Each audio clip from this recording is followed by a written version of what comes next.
Did you know that April is National Autism Acceptance Month? And we are going to be talking about some early signs of autism in today's video. Hi there, welcome to the Harkla YouTube channel. I'm Rachel. And I'm Jessica. We are the Certified Occupational Therapy Assistants with Harkla. And like I mentioned, we're going to talk about autism and some early warning signs that as a parent or as a therapist, you can look out for. Now we know this can be a sensitive subject for anyone and everyone, and we want to make sure that we are approaching this in a kind, cool, collected way. We are not here to make anyone feel upset about this. Our goal as occupational therapy practitioners is just to spread awareness, and in order to do that, we have to make sure that we are talking about these subjects that can be a little bit challenging to talk about. Also keep in mind that as we're going through these early warning signs, that every child is different, every child's journey is unique, one child is going to look different from the next child, and if you do have concerns about your child's development, we highly recommend you talk to your pediatrician about those concerns and potentially seek outside help. All right, the first thing to be aware of is delayed language or communication skills. That even starts in early infancy with babbling and sharing those expressive communication skills back and forth, and also making sure that we are watching for imitation of facial expressions and gestures as well, like clapping or pointing, as well as responding, having the child respond to their name when called. Another sign that kind of goes along with that is as the child gets a little bit older in their toddler ages, if they're not showing excitement along with their main caregiver. So if you start laughing and clapping and you're excited and your child's not engaging, maybe they don't even notice, or they're just kind of watching you but not imitating, that could also be a sign that something's going on. Yeah, and generally with child development, if a child has a toy that is making silly noises or they're putting a ball into a drop, they are looking to you to see how you're reacting, and they want to share that excitement with you. But when we're not seeing that shared excitement and they're just playing and they're so engaged and they're not looking around for a caregiver, that can be a potential sign to look out for as well. The next one is going to be signs of Gestalt language processing. Now, we do have a podcast episode on this on the All Things Sensory podcast channel. So if you're interested in learning more about Gestalt language processing, definitely look at that. Along with that is echolalia, or repeating of specific words or phrases over and over. And these can all be signs of some communication challenges that often occur in autism. Another potential sign could be difficulty with self-soothing and self-regulation skills. Generally, we see toddlers throw tantrums. We see them get really upset when they don't get something they want. That's a normal part of child development as well. But when a child is taking 30, 40, 50 an hour to regulate, and you feel like you're walking on eggshells not to upset your child because it's going to end in this massive meltdown, that's something to potentially look out for as well. Another thing that we often see in autistic children is an avoidance of certain types of sensory input that can cause overstimulation easily. And this can often go along with the meltdowns, because if the child is getting easily overstimulated by the clothing that they wear, or noises in their environment, or overstimulated from too much movement, then they're going to have these big meltdowns because their sensory system is not regulating the way it should be for them to feel good and calm in their body. Yeah, and research shows that autistic children and adults honestly as well, are generally more hypersensitive to those far senses, the touch, taste, sound, sight, hearing. Those sounds, they're more sensitive to those, and they're more craving and seeking of the near senses, which are proprioceptive input, vestibular input, and interoceptive input. So that's another thing to keep in mind as well. We also want to look for their affect. They may have a very flat affect and they're just not showing any emotion at all. They're not happy. They're not showing signs of being happy. They're not even showing signs of really being upset either. They're kind of just floating by, kind of like they're present, but they're not really showing any of those emotions that we generally see in toddlerhood. Yeah.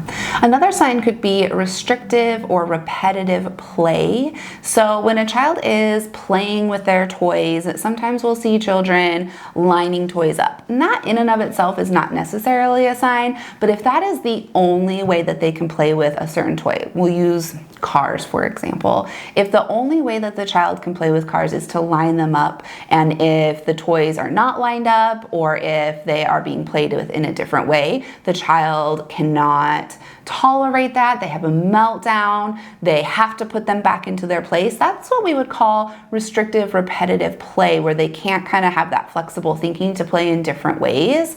Then that could potentially be a sign. And going along with that is that flexible thinking or that inflexible thinking, that rigidity in their thought process, where maybe they're lining up their toys and you move one, or a sibling comes and picks one up and changes it, and they completely lose it because in their mind it's going to be a certain way and that's what feels best to them. That rigidity and inflexible thinking is something that we want to pay attention to as well. And that can occur with more than just the child's toys. It can occur with their environment. So if something changes in their environment, it can cause a big reaction. If something changes in their daily routine, that can cause a big reaction or over response where they have a big meltdown because maybe the routine was changed because school was canceled, and so they don't have their normal routine that they're used to, and that's going to cause a big problem. We often see that in autistic children as well. In addition, we often see more aggression to other people. Not always, but we can see more aggression to other people, other peers, family members, and we can also see aggression towards themselves. So things like self-injurious behaviors, maybe they're hitting their head frequently, they're biting their arm, they're pulling their hair. And these are things that aren't necessarily just a phase that the child is going through. This is something that's happening consistently, and it's interfering with their ability to get through their day with ease. Another one that we often see is visual or vocal stimming. So the child might spin objects all of the time, or they might look at objects that are spinning. They might seek out certain types of toys that move or light up in a certain way. The child might make certain noises or yell or laugh or hum in a certain way.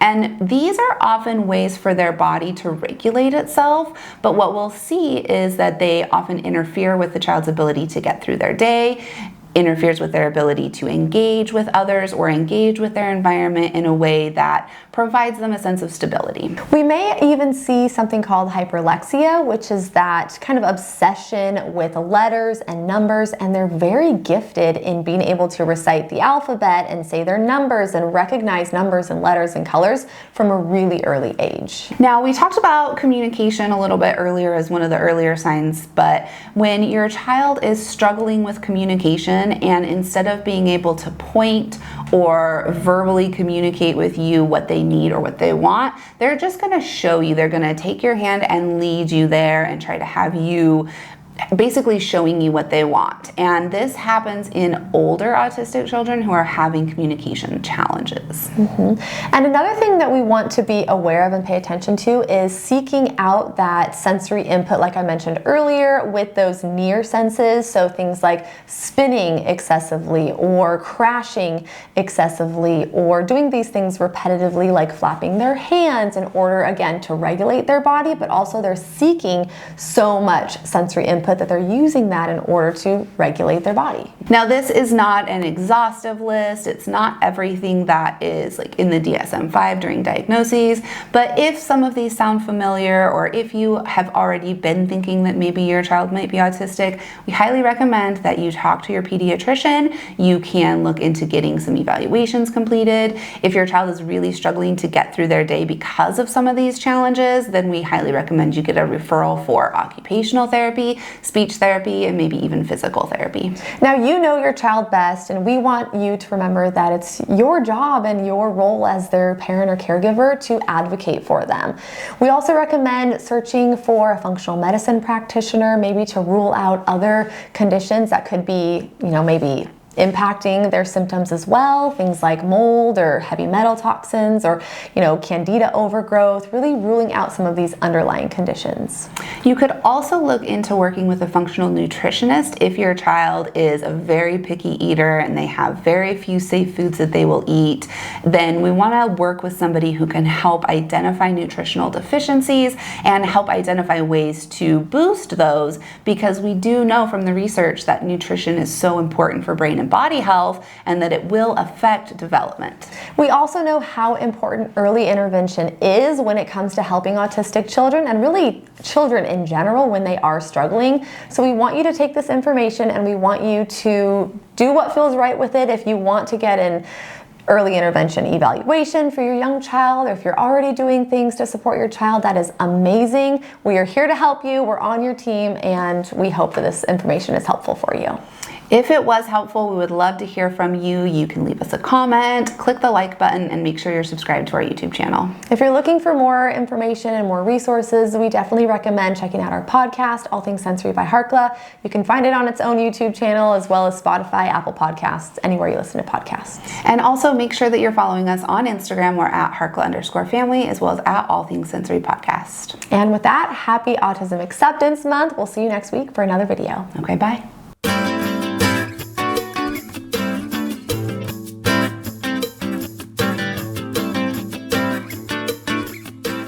Along with that goes we